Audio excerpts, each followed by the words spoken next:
শাওন পাকশালা কবিতার ছন্দে ভিডিও দেখে রান্না করুন মনের আনন্দে।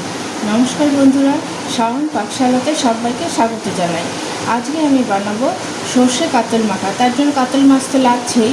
আমি কাতল মাছগুলোকে ভালো মতো করে পরিষ্কার করে আমি ধুয়ে নিয়েছি। সর্ষে কাতল মাখার জন্য এখানে নিয়েছি পেঁয়াজ আর কাঁচা লঙ্কা বাটা, এখানে 2 রকমের সর্ষে আর নারকেল বাটা আছে, 2টো পাতিলেবুর স্লাইস নিয়েছি, 5-6টা কাঁচা পাকা লঙ্কা নিয়েছি আর নিয়েছি কালো জিরে। এখন আমি কাতল মাছটাকে একটু 15-20 মিনিটের জন্য ম্যারিনেট করে রাখবো।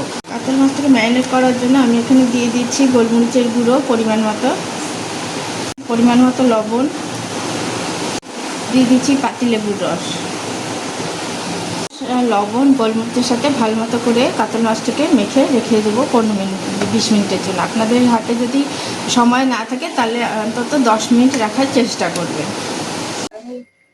মাছগুলোকে 15 মিনিট হয়ে গেছে ম্যারিনেট করে রেখেছি। এখন এই মাছগুলোর মধ্যে আমি একটু হলুদ আর লঙ্কার গুঁড়ো মিশিয়ে নিয়ে একটু হালকা করে ভেজে নেব। মাছগুলো উল্টে পাল্টে হালকা করে ভেজে তুলে নিয়েছি। এখন আমি মাছ ভাজা তেলটা বেজে গেছে, ওই তেলেই আমি রান্নাটা কমপ্লিট করে নেব। এর মধ্যে দিয়ে দিচ্ছি কালো জিরা ফোড়ন, দিচ্ছি কাঁচা পাকা লঙ্কা, দিচ্ছি পেঁয়াজ আর কাঁচা লঙ্কার পেস্টটা,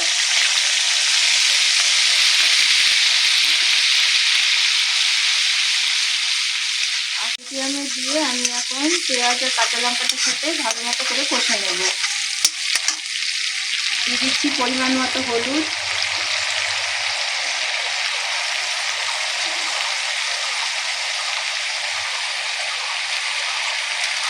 দিয়ে দিচ্ছি ধনিয়ার গুঁড়া, দিয়ে দিচ্ছি ঝাল লঙ্কার গুঁড়ো,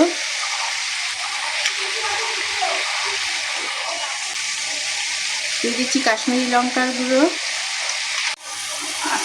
দিয়ে দিচ্ছি পরিমাণ মতো লবণ। এখন সমস্ত কিছুর সাথে ভালো মতো করে আমি তেলের সাথে কষে নেব মশলাগুলোকে। কাঁচা গন্ধটা গিয়ে মশলা থেকে সুন্দর মতো তেল ছেড়ে গেছে, দেখুন কি সুন্দর রঙটা ভালো এসছে। এখন আমি দিয়ে দেব 2 রকমের সরষে আর নারকেলের পেস্টটা। সমস্ত কিছুর সাথে ভালো মতো করে মিশিয়ে নেব। আঁচটাকে কিন্তু মিডিয়ামেই রেখেছি। ভালো মতো করে সমস্ত মশলার সাথে কষে নিয়েছি। মশলা থেকে সুন্দর মতো তেল ছেড়ে গেছে এবং যে মশলাটা যে বাটির মধ্যে রেখেছিলাম সেই বাটি ধোয়া জল অল্প করে দিয়ে দিচ্ছি।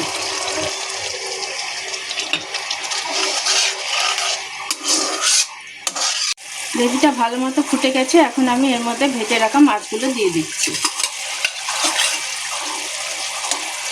রান্নাটা প্রায় শেষের পথে, এখন আমি শেষে দিয়ে দিচ্ছি একটু কাঁচা সর্ষের তেল। এতে রেসিপিটার আরও টেস্টটা বাড়িয়ে দেবে। গ্যাসটা অফ করে দিচ্ছি। এটা খেতে দুর্দান্ত লাগে এবং খুব চটজলদি কম উপকরণ দিয়েই রান্নাটা করা যায়। এটা খেতে গরম ভাতের সাথে খুবই ভালো লাগে, বা পোলাওয়ের সাথে আর একটু শুকনো করে খেতেও খুব ভালো লাগে। আর খেয়ে ভালো লাগলে আমার চ্যানেলটিকে সাবস্ক্রাইব করবেন, লাইক করবেন, শেয়ার করবেন এবং কমেন্ট করে আমার পাশে থাকবেন।